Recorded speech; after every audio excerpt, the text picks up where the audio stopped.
Doctrina y Convenios 38. Ser uno.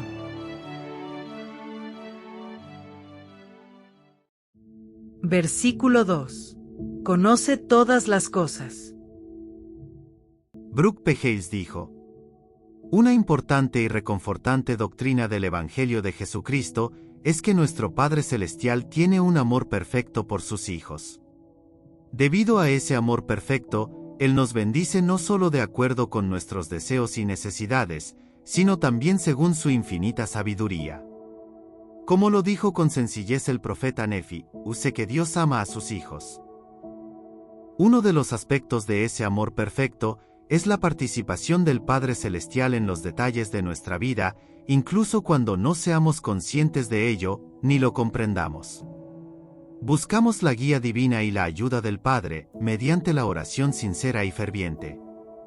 Cuando honramos nuestros convenios, y nos esforzamos por ser más como nuestro Salvador, tenemos derecho a un flujo constante de guía divina, por medio de la influencia e inspiración del Espíritu Santo. Las Escrituras nos enseñan: o porque vuestro Padre sabe de qué cosas tenéis necesidad, antes que vosotros le pidáis, y Él conoce todas las cosas, porque todas están presentes ante sus ojos. El profeta Mormón es un ejemplo de eso. Él no vivió para ver los resultados de su obra, sin embargo, entendió que el Señor lo estaba guiando con cuidado. Cuando se sintió inspirado a incluir las planchas menores de Nefi en su registro, Mormón escribió: y hago esto para un sabio propósito, pues así se me susurra, de acuerdo con las impresiones del Espíritu del Señor que está en mí. Y ahora bien, no sé todas las cosas, mas el Señor sabe todas las cosas que han de suceder, por tanto, Él obra en mí, para que yo proceda conforme a su voluntad. Aunque Mormón no sabía sobre la futura pérdida de las 116 páginas manuscritas, el Señor sí lo sabía, y preparó una manera de superar ese obstáculo mucho antes de que ocurriera. El Padre está al tanto de nosotros, conoce nuestras necesidades, y nos ayudará de manera perfecta. A veces, esa ayuda se da en el momento exacto, o al menos poco después, en que pedimos la ayuda divina. Otras veces, nuestros deseos más fervientes y dignos no se responden de la manera que esperamos, pero descubrimos que Dios tiene mayores bendiciones reservadas para nosotros. Y en ocasiones, nuestros deseos justos no se nos conceden en esta vida. Versículo 12. El enemigo se ha combinado. Neal Maxwell dijo: hace años, me preguntaba con extrañeza qué querrían decir las palabras de las Escrituras referentes a que los ángeles esperan día y noche el gran mandamiento de venir a la tierra, a cegar la cizaña de un mundo inicuo donde reina el dolor. Me preguntaba a qué se debería su impaciencia. Pero al considerar el innecesario y enorme sufrimiento humano, ya no me extraña. La última siega ocurrirá solo cuando nuestro Padre Celestial determine que el mundo esté enteramente maduro. Entretanto, hermanos y hermanas, el reto que tenemos es sobrevivir espiritualmente en este mundo que se va deteriorando y en el que el trigo y la cizaña crecen juntos. El verdadero peligro lo constituyen los efectos aplastantes que produce en los miembros de la Iglesia este mundo que se va deteriorando. El Señor incluso ha anunciado: he aquí, el enemigo se ha combinado. Sin embargo, no debemos sentirnos intimidados, ni perder la compostura, ni aun al ver que lo que era moralmente inaceptable, se va volviendo aceptable. Al historiador Will Durant se atribuyen estas pertinentes palabras: si el apetito de libertad destruye el orden, entonces el apetito de orden destruirá la libertad. En relación con esto, ¿cómo será posible que la pérdida del autodominio de las personas en forma individual no conduzca a la pérdida de la libertad en forma colectiva? La violencia abunda, y muchas veces se manifiesta en el afán por conseguir drogas para perder la conciencia del mundo, en lugar del buscar vencer al mundo. Tal como se ha predicho, nuestra época efectivamente se va pareciendo cada vez más a la de Noé, destacándose sobre todo por su corrupción y su violencia. No es extraño que el adversario no ceje en promover constantemente todos los antiguos pecados, no porque carezca de inventiva, sino porque el gran número de los que le siguen va siempre en aumento. Solo el cambio para bien y la moderación, tanto de las instituciones como de las personas en forma individual, rescatará por último a la sociedad. Solo un número adecuado de almas que resistan al pecado podrán cambiar las cosas. Nosotros, los miembros de la Iglesia, debemos formar parte de ese grupo de gente resistente al pecado.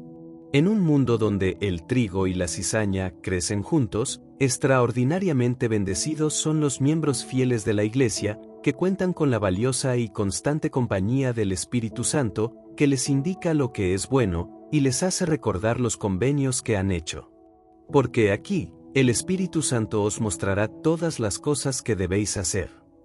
No importa cuánto ruido haga la decadencia moral, no tiene por qué sofocar la voz apacible y delicada del Espíritu. Versículo 16. No hago acepción de personas.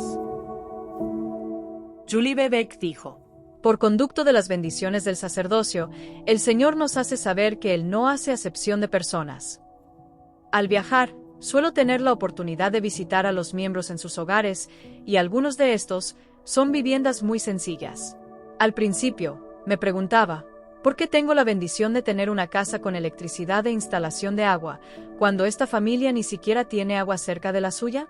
¿La ama el Señor menos de lo que me ama a mí? Pero un día, me senté en un templo junto a una hermana que vive en una humilde morada. Pasé 2 horas a su lado. A menudo miraba sus hermosos ojos, y veía en ellos el amor del Señor. Una vez terminada nuestra obra en el templo, de pronto, lo comprendí todo. En todas las bendiciones eternas, en todos nuestros más importantes privilegios y oportunidades, éramos iguales. Yo había sido bautizada para arrepentimiento, y ella también. Yo tenía dones espirituales, y también ella los tenía. Yo tenía la oportunidad de arrepentirme, y ella también la tenía. Yo había recibido el Espíritu Santo, y ella también. Yo había recibido las ordenanzas del templo, y ella también. Si las dos nos hubiésemos ido de este mundo en aquel momento, habríamos llegado siendo iguales ante el Señor en lo que respecta a nuestras bendiciones y a nuestro potencial. Las bendiciones del sacerdocio nos hacen a todos iguales. Esas bendiciones son las mismas para los hombres y para las mujeres, para los niños y para las niñas. Son las mismas para los casados y para los solteros, los ricos y los pobres, los intelectuales y los iletrados, los famosos y los desconocidos. Versículo 27. Si no sois uno. Reina y Aburto dijo: niñas y niños, jovencitas y jovencitos, hermanas y hermanos, estamos todos juntos en este viaje. Para llegar a nuestro sublime destino, nos necesitamos el uno al otro, y debemos unirnos. El Señor nos ha mandado: sed uno, y si no sois uno, no sois míos. Jesucristo es el ejemplo máximo de unidad con su Padre. Ellos son uno en propósito, en amor y en obras, con la voluntad del Hijo siendo absorbida en la voluntad del Padre. ¿Cómo podemos seguir el ejemplo perfecto de unidad del Señor con su Padre, y ser más unidos con ellos, y entre nosotros? En Hechos 1:14 se encuentra un modelo inspirador. Los hombres perseveraban unánimes en oración y ruego con las mujeres. Es significativo que el concepto unánimes se encuentre varias veces en el libro de Hechos, donde leemos lo que los seguidores de Jesucristo hicieron poco después de que Él ascendió al cielo como un ser resucitado, y las bendiciones que recibieron gracias a sus empeños. También es significativo que hubiera un modelo similar entre los fieles del continente americano, en la época en la que el Señor los visitó y ministró. Unánimes significa en acuerdo, en unidad, y todos juntos. Algunas de las cosas que los santos fieles hicieron en unidad en ambos lugares fueron: testificar de Jesucristo, estudiar la palabra de Dios, y ministrarse el uno al otro con amor. Los seguidores del Señor eran uno en propósito, en amor y en obras, sabían quiénes eran, sabían lo que tenían que hacer, y lo hacían con amor hacia Dios, y con amor mutuo. Formaban parte de un magnífico caleidoscopio que avanzaba con unanimidad. Algunas de las bendiciones que recibieron fueron llenos del Espíritu Santo, sucedieron milagros entre ellos, la iglesia creció, no había contenciones entre la gente, y el Señor los bendijo en todas sus obras. Podemos suponer que eran tan unidos, porque conocieron al Señor de forma personal, habían estado cerca de Él, y habían sido testigos de su misión divina, de los milagros que efectuó, y de su resurrección. Vieron y tocaron las marcas en sus manos y pies, sabían con certeza que Él era el prometido Mesías, el Redentor del mundo. Sabían que Él es la fuente de toda sanidad, paz y progreso eterno. Aunque no hayamos visto al Salvador con nuestros ojos físicos, podemos saber que Él vive. Al acercarnos a Él y procurar adquirir un testimonio personal de su misión divina por medio del Espíritu Santo, comprenderemos mejor nuestro propósito. El amor de Dios morará en nuestro corazón, tendremos la determinación de ser uno en el caleidoscopio de nuestra familia, nuestro barrio y nuestra comunidad, y nos ministraremos de maneras nuevas y mejores. Versículo 30. Si estáis preparados. L. Tom Perry dijo: vivimos en una de las épocas más emocionantes y difíciles de la historia humana. Mientras la tecnología se infiltra en cada faceta de nuestra existencia, los cambios se suceden con tanta rapidez que tal vez sea difícil mantener el equilibrio en nuestra vida. Para alcanzar cierto grado de estabilidad, es esencial que planeemos nuestro futuro. Creo que es el momento de recordar, y quizás con cierta urgencia, el consejo que hemos recibido concerniente a la preparación personal y familiar. Deseamos ser hallados con bastante aceite en nuestras lámparas para perseverar hasta el fin. El presidente Spencer W. Kimball nos ha amonestado, diciendo: al repasar el consejo que nos da el Señor sobre la importancia de la preparación, me impresiona la sencillez del mensaje. El Salvador pone bien en claro que no podemos tener suficiente aceite en nuestras lámparas de preparación con solamente evitar el mal. Debemos además estar diligentemente embarcados en un programa concreto de preparación. En el milagro del perdón, el presidente Kimball también expresó: el Señor no convertirá las buenas esperanzas, deseos o intenciones de una persona en obras. Cada cual debe hacer esto por sí mismo. A diario, somos testigos de reveses económicos, de guerras, de conflictos entre las personas, de desastres nacionales.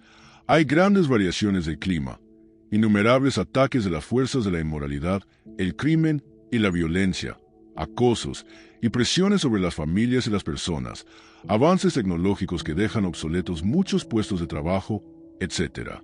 La necesidad de la preparación es absolutamente evidente. La gran bendición de estar preparados nos libera de temor, tal como el Señor lo garantiza en Doctrina y Convenios.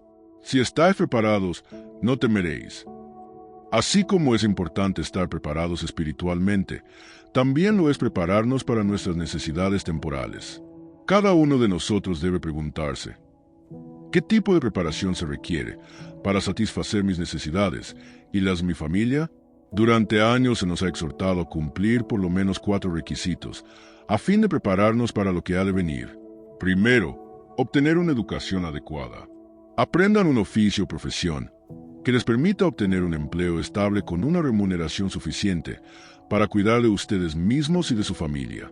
Segundo, vivan estrictamente dentro de sus ingresos y ahorren algo para los días de las vacas flacas. Acostúmbrense a la disciplina de presupuestar aquello con lo que el Señor les haya bendecido. En forma tan regular como el pago del diezmo, separen como ahorro una cantidad destinada a necesidades futuras de la familia. Tercero, eviten las deudas excesivas. Las deudas necesarias deben asumirse solo luego de mucha oración y consideración, y después de buscar el mejor asesoramiento. Cuarto, adquieran y almacenen una reserva de alimentos y bienes esenciales. Compren ropa y tengan una cuenta de ahorro de forma tal que puedan contar con una reserva para tiempos de emergencia. Versículo 39. Si buscáis las riquezas. Anthony de Perkins dijo: obedecer la ley del diezmo es un elemento esencial de la fe y de la unidad familiar. Debido a que Satanás utiliza la avaricia y la búsqueda de posesiones para desviar a las familias del camino celestial, Jesús aconsejó: Guardaos de toda avaricia. La avaricia se restringe cuando administramos bien nuestro ingreso, pagamos un diezmo íntegro y una ofrenda de ayuno generosa, presupuestamos los gastos necesarios, evitamos las deudas innecesarias, ahorramos para necesidades futuras y llegamos a ser autosuficientes en lo temporal. La promesa que Dios nos hace es: buscad primeramente el reino de Dios y su justicia, y todas estas cosas os serán añadidas. Versículo 41. La voz de amonestación. Charles Didier dijo: la obra misional es también responsabilidad de todo miembro, el hacer oír la voz de amonestación, cada hombre a su vecino, con mansedumbre y humildad. ¿Por qué? Para que otras personas puedan recibir las ordenanzas salvadoras en la Iglesia de Jesucristo, por haberlos invitado a venir a Cristo. El mensaje de la restauración es esa invitación a saber por qué el Evangelio de Jesucristo y su Iglesia verdadera han sido restaurados por un profeta en los tiempos modernos. ¿Cómo pueden extender esa invitación a alguien? Primero, afirmando que Dios nuestro Padre vive, que nos ama y que es un Dios de revelación. ¿Y cómo lo sabemos? Por revelación y por el testimonio de los profetas. La historia religiosa comienza en la Biblia, que es un registro de las primeras revelaciones de Dios a sus profetas respecto a sus tratos con la humanidad. El Nuevo Testamento confirma las enseñanzas, los testimonios y las profecías de los profetas del Antiguo Testamento. Es un relato del nacimiento, la vida y el ministerio de Jesucristo, el Hijo del Dios viviente, de su expiación y su resurrección. Describe el establecimiento de su Iglesia, de su divina autoridad, su Evangelio, y del mandamiento que dio a sus discípulos de ir por todo el mundo y predicar el Evangelio a toda criatura. El mensaje del Nuevo Testamento era claro: había un rebaño, una fe, un Evangelio, un sacerdocio, una iglesia, a fin de ser uno, hijos de Cristo. Finalmente, en 1830, se restauró la Iglesia de Jesucristo, con todas las doctrinas y las ordenanzas de salvación. José Smith fue hallado digno de ser llamado el profeta de la restauración en los tiempos modernos. Tal como la Biblia es la evidencia tangible de la revelación divina a los profetas de antaño, del mismo modo el Libro de Mormón, otro testamento de Jesucristo, es la convincente evidencia actual de que José Smith fue un profeta que recibió revelación y autoridad igual que ellos. El testimonio de la veracidad del Libro de Mormón contribuye a que las personas encuentren respuesta al porqué de que el Evangelio y la Iglesia de Jesucristo hayan sido restaurados por un profeta, y que tengamos un profeta viviente en la actualidad, a saber, Gordon B. Hinckley. También responde el fundamental porque todas las ordenanzas del Evangelio brindan la suprema bendición de preparar nuestra salvación y de cumplir nuestro propósito terrenal de formar familias eternas. Este mensaje de la restauración es verdadero porque es divino.